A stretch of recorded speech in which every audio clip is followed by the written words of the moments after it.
Morning, everybody. Mike Toy here with National Brokerage. Thanks for joining the webcast today.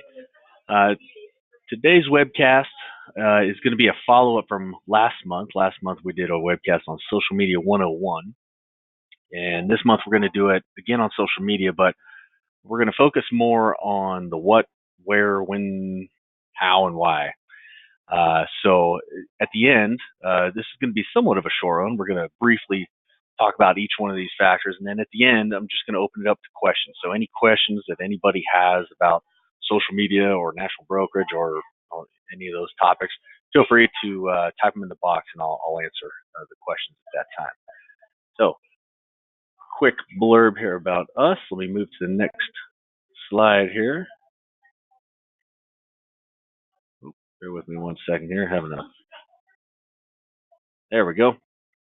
Quick introduction. National Brokerage. We're a full-service life and annuities brokerage. We've been partnering with agents and agencies since 1996.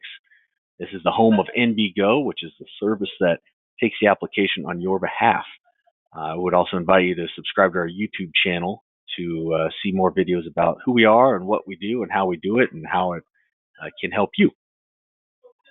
Moving forward. So this slide is just a little bit of a rehash from last time. I don't want to sound redundant, but this is kind of an important note. So when it comes to social media, the first question to ask yourself is what you want to accomplish. There's really three main uses for social media. One is for sales. That's if you want to generate new sales, process sales, if you want it to be sales focused. Two is if you want it to be informational. That's you just want to put information out there so that people can learn about whatever service or product it is that you specialize in or whatever your specialty is. So just information based. And three is probably the low key option of all three is just an online business card. So you're not pumping a lot of information out. You're not asking for sales. You're simply just putting your information out. Hey, this is who I am. This is what we do. This is how you can contact me, more or less. So those are the three main uses and lots of little variables, but the three main types. So ask yourself, which one of these three do I want to be? Probably a little bit of all of them, but before you dive too deep into any particular campaign of posting content, figure out if you want to be sales, information, or just an online business card. Moving on, posting content. Some of the big questions around posting content is number one, what do I post? Do I post pictures? Do I type up a blog and post the blog? Do I put videos? What do I post? So we're going to cover that. And we're going to talk about what platform do I post it on? And there is a difference. So I'm going to keep it somewhat basic and just kind of some rules of thumb. I mean, you don't want to post videos on something that videos aren't appropriate, or you don't want to post a long text blog on something that is video focused. So we're going to talk about which one to post content on. We're going to talk about when is the best time to post, and this one is probably take this one with a grain of salt because everyone has an opinion. It's going to come down to the day more than the time, but we're going to talk about that. How to post, we won't talk about that too much because each platform is different.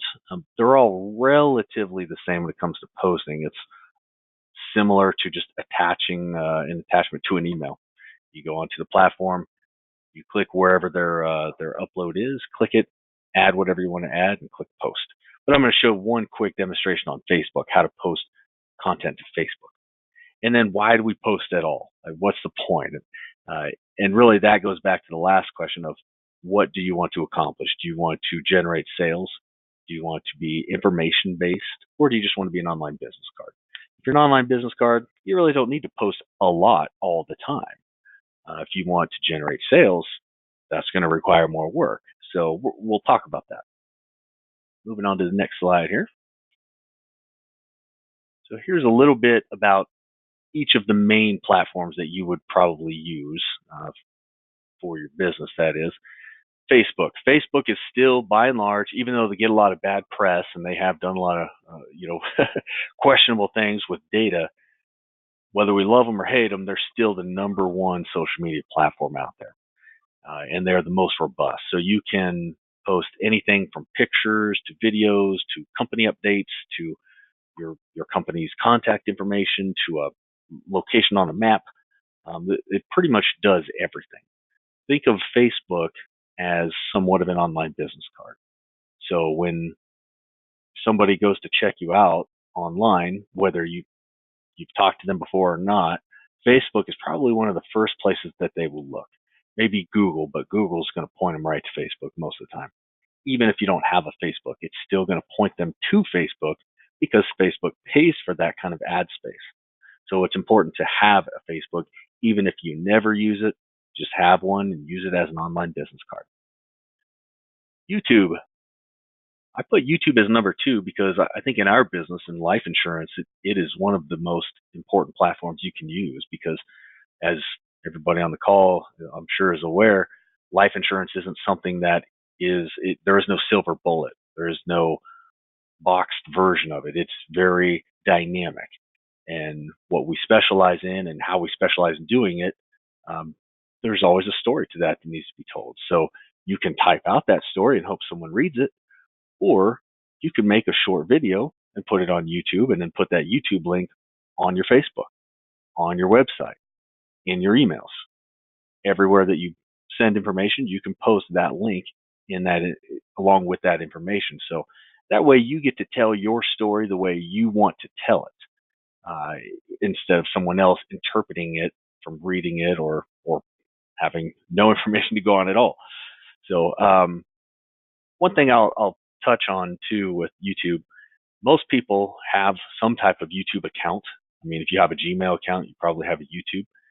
I would recommend keeping two different accounts. Keep one for your business and one personal for lots of reasons. Number one, it's gonna show you ads. It's gonna show video recommendations based on what you watch and what you post. So rather than mixing the two up, it's better to have them separate. Plus, last thing you want to do is share. You don't want to post something business related, have someone click that, go to your YouTube page and see that you've uploaded your business information and a funny video of your cat falling down the stairs. So it's better to have two separate accounts, one for business and one for your funny cat videos. LinkedIn.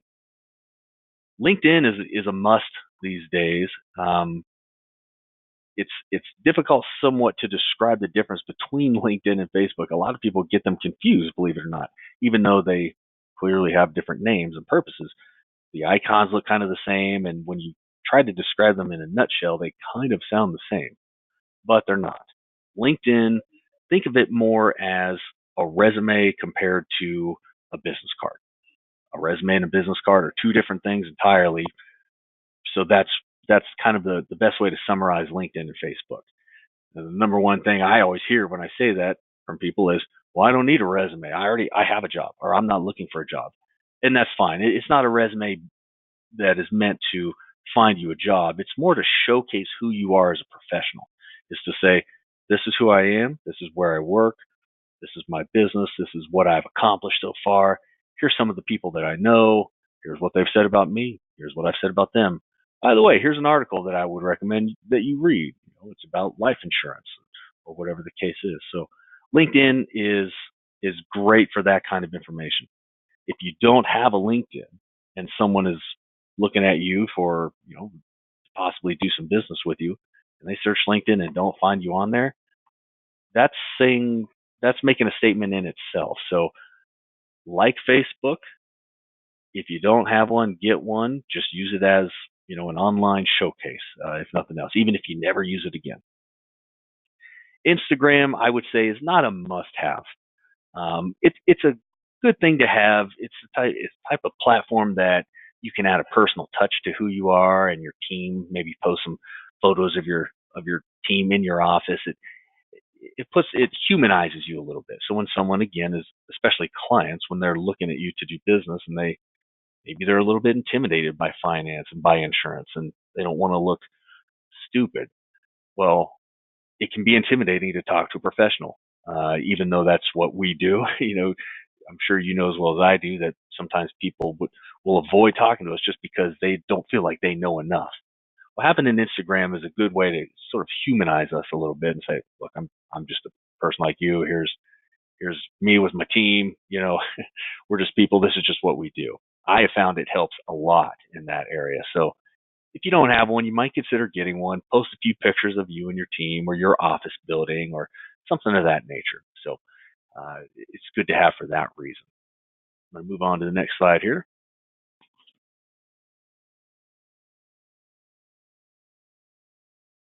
There we go. When to post.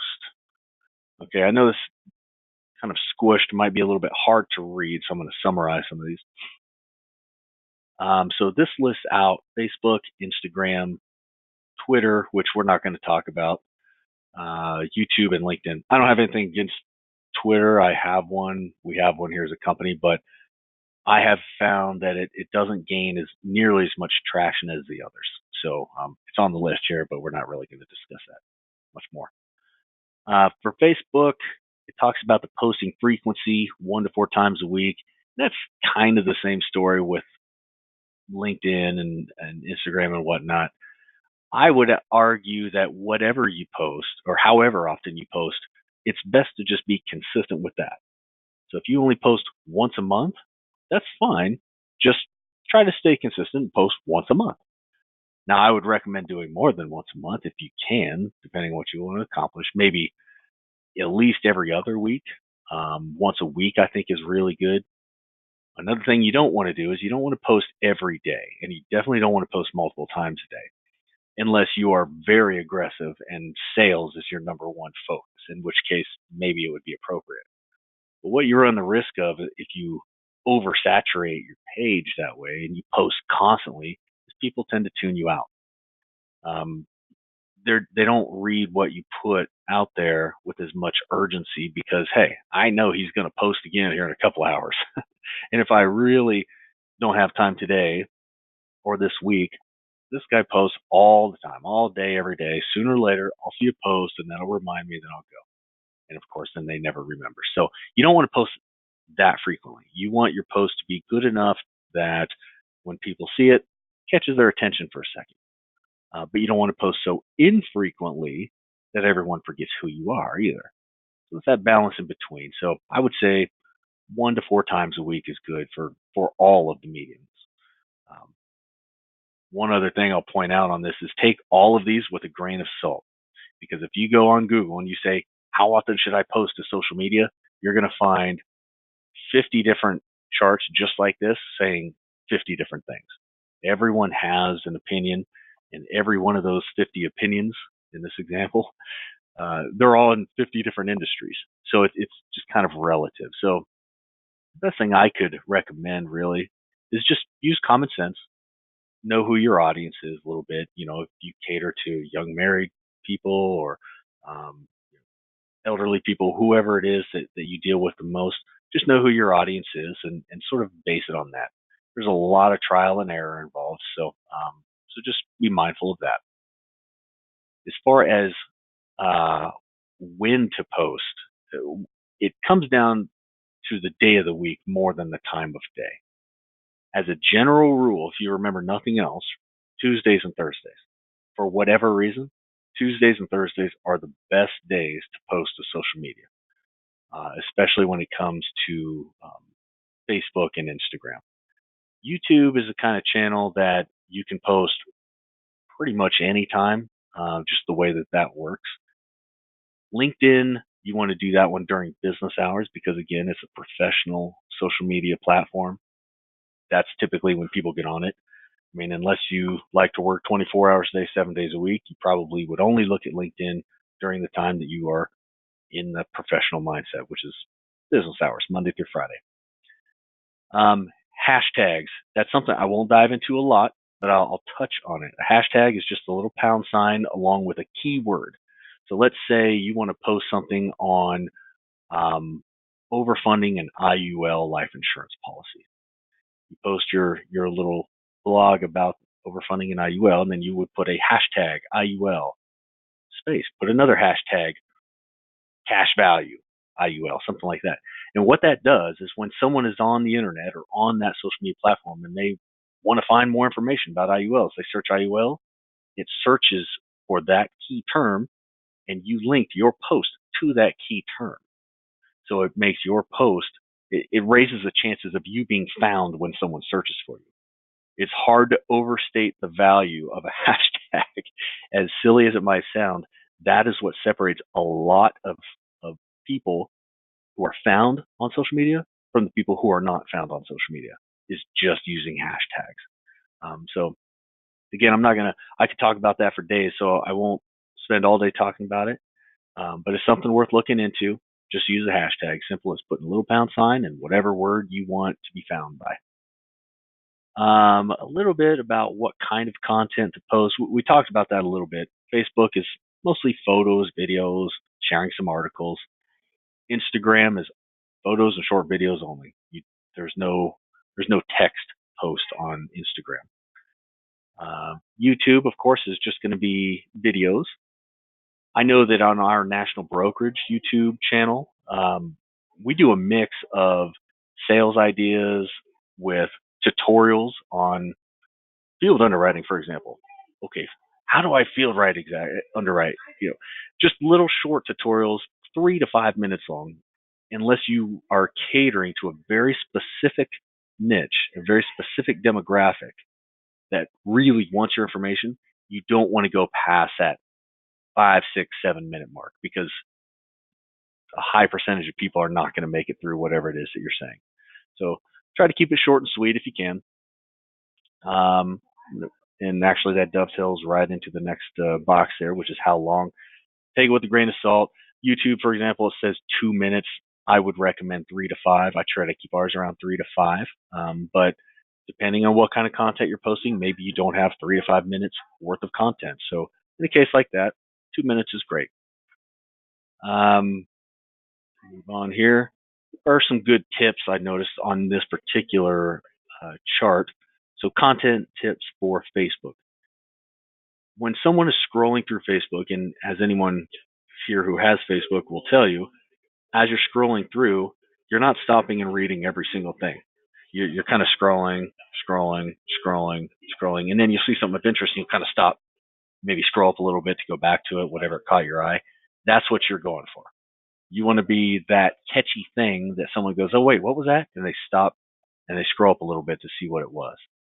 And what that catchy thing is anybody's guess. That's where the magic comes in and figuring out your audience and what's going to catch their attention. One thing I would recommend doing from lots of trial and error, emphasis on the error because that's where we learn the most, is don't get in the habit of thinking that what's important to you is what's going to be important to anybody else.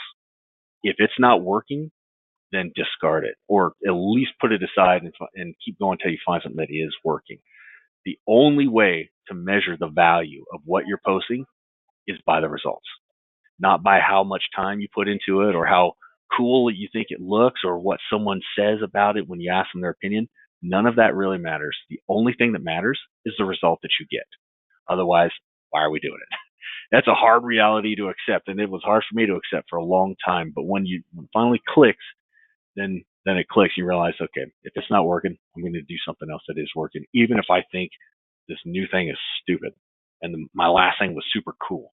Doesn't matter. The last thing didn't work. We're moving on. Audience building tips. Posting consistent and engaging content.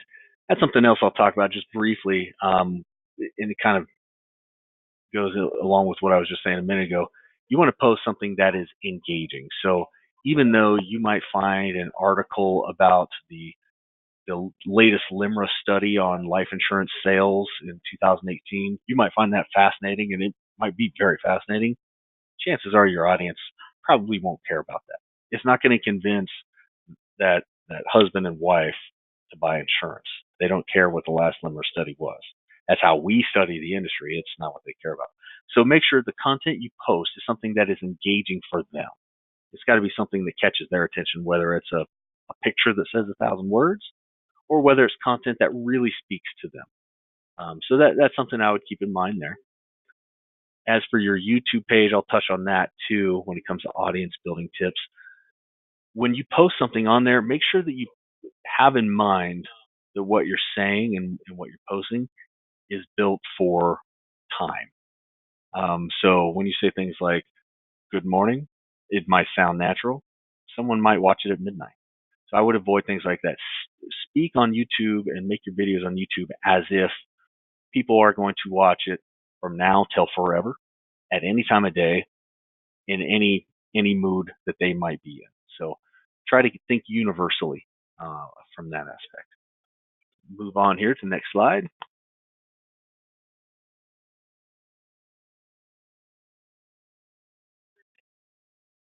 Okay, so normally I'm not a fan of doing this, posting these little videos. This is about a 2 minute, I think it's less than 2 minutes, just a quick Facebook tutorial on how to post content on Facebook.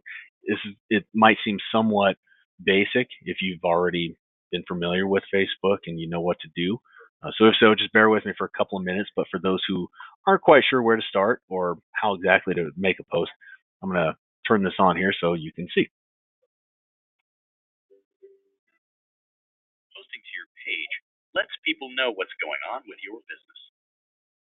Posts are on the right side of your page, and your most recent one appears at the top.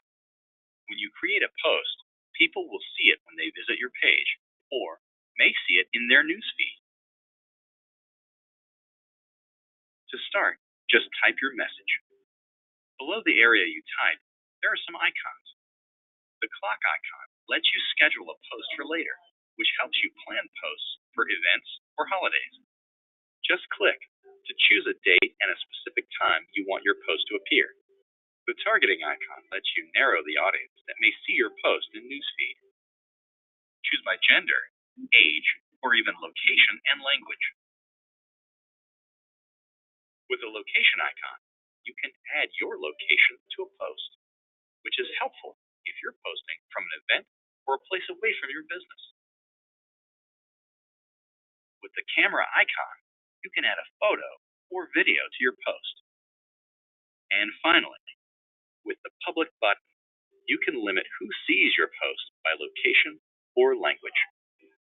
For example, you can select a specific city and a language, and only the people in the area, or with Facebook set to that language, will see your post on your page, in newsfeed, or in search. When you're done, just click post. And when people comment on your post, you can reply to them immediately. Just click reply to write back to them. For more information on posting, visit our help center at facebook.com/help.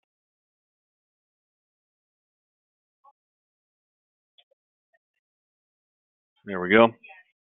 Hope everybody could hear that okay. That was just a little quick tutorial on how to post content on Facebook. I'm going to move on to the next slide here, which is really bringing us to a close. I'm going to open it up for any questions and answers. I see a couple of questions popping up in the box here, but any questions that you have, just type them in there, and I'm going to try to get to everybody. We still have a few minutes, so I think I'll be able to get to everybody.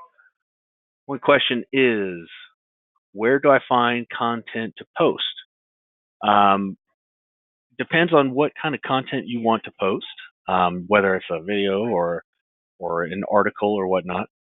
For the most part, you can either create the content, meaning you can, let's say it's an article, you can either type up an article just in a Word document and then copy and paste that into Facebook or whatever the case is, or you can share someone else's. So when you are on Facebook or LinkedIn, whatever it is, there's always going to be a like button and there's going to be a share button. You click that share button and then it just reposts it from you. It will still show that you reposted it from the original person you got it from.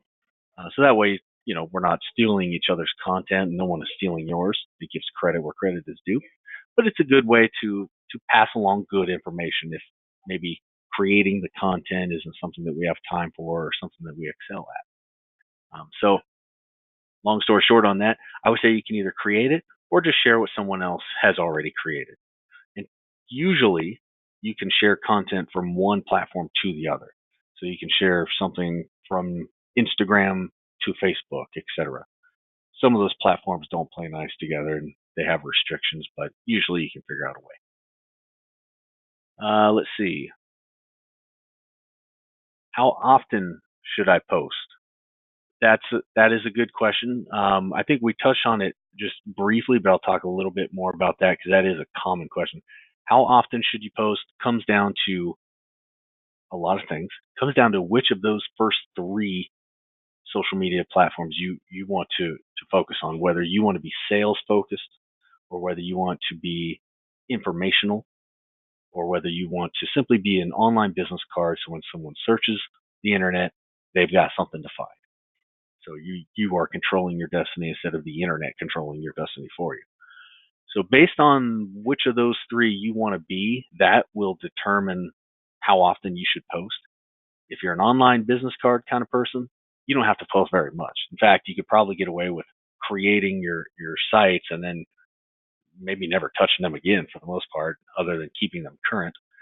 If you want to be sales focused, you probably would want to post often. Again, strike that balance though. You don't want to post so often that you are being drowned out and people are sort of, you know, not paying attention to you anymore because they take for granted that you're going to continue posting a lot. But you don't want to post so infrequently that people forget who you are and they've got to do a whole homework session every time they see you because they can't remember exactly what it is you do and what you're about. So you want to be somewhere in the middle where they start to get an idea of who you are after they see you post every so often, um, and they don't have to do that homework session, but not so often that they drown you out. Good rule of thumb is once a week. If it's I'll give you an example though that kind of contradicts that. If it's an email marketing campaign, I would say about every 3 weeks. That's about as aggressive as you would want to be with an email marketing campaign. I know it's different than social media, but I'm just kind of illustrating a point. So that's a good amount of time between not forgetting who you are and them not getting tired of who you are either.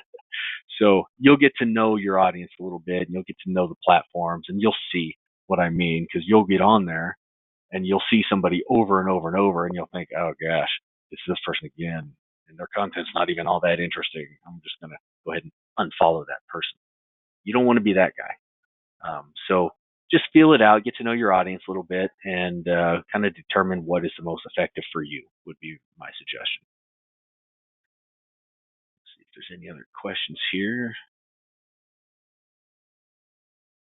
I do have one other question. Oh, got a couple other questions here. See if I can make this a little bigger here. It got all squished down. 1 second. Do you know if other platforms allow you to schedule posts like or similar to Facebook? I know YouTube does. It allows you to schedule posts on YouTube. Instagram, I've never tried, but I don't believe that it does. Same with LinkedIn. I don't believe that it does. Here's a couple other questions. Sorry, I missed this one. Max number of hashtags. What is the most hashtags you can post? That depends on the platform. YouTube, I believe, will let you post up to 20 or 25 hashtags. I know because I max it out every time. And one time I counted, it was at least 20. I think it was 25. LinkedIn, I think, has a limit. At least it did have a limit for the longest time of 3. So it varies greatly between the different platforms. But YouTube being as big as it is, the bigger the platform is, the more hashtags you want to put on there, and usually the more they will allow. So if you're not maxing out your hashtags, start mashing out your hashtags. There's some social media talk for you. Let's see,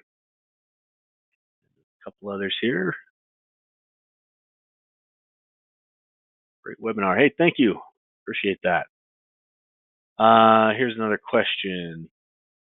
Maybe subjective. Any take on the differences between informational posts versus posts that tell a personal story? They can be the same. Informational posts, I guess the way that I would define that would be information that is relevant to your industry or to your market.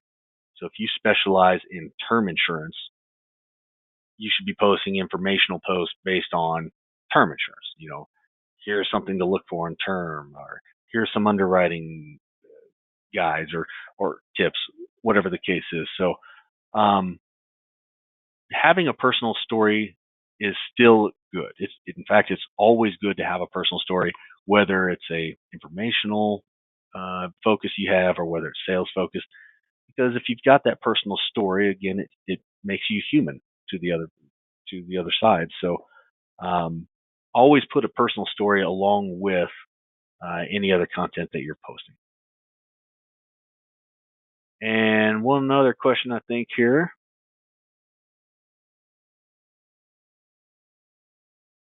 is one platform better to use than any other, or are they all the same? They're not really all the same, but I wouldn't say any one is better than any other either. It just kind of depends on what you're going for.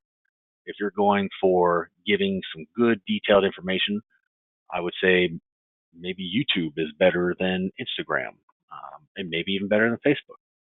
If you want to get your message across via text so people can read it, maybe Facebook or LinkedIn is the best. So it depends on what you're going for, would be my answer on that. Let's see if I've got any other questions here. I think that's it. Okay. Well, I'm going to go ahead and wrap it up. That concludes the webcast. We post these webcasts on our YouTube page. So if you haven't gone to our YouTube page yet and subscribed, I would highly recommend doing so. Just go on YouTube and search for National Brokerage. You'll find us on there.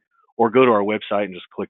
There's a link on our website that links you to the YouTube page, so you can do it that way. But we post all of our webcasts on the YouTube page, along with other sales tips and underwriting tips and tutorials on how to submit a case to NBGO, or how to get through the e-contracting on our site, or how to do mass marketing emails in the back office we have. So all those services are free. So if you're not familiar with one or any of those, give us a call. Ask for your marketing rep. If you don't have one yet, just ask to be assigned to a marketing rep, and we'll get you going on that. Just want to thank everybody once again for joining the webcast, and hope everybody has a great day. Bye-bye.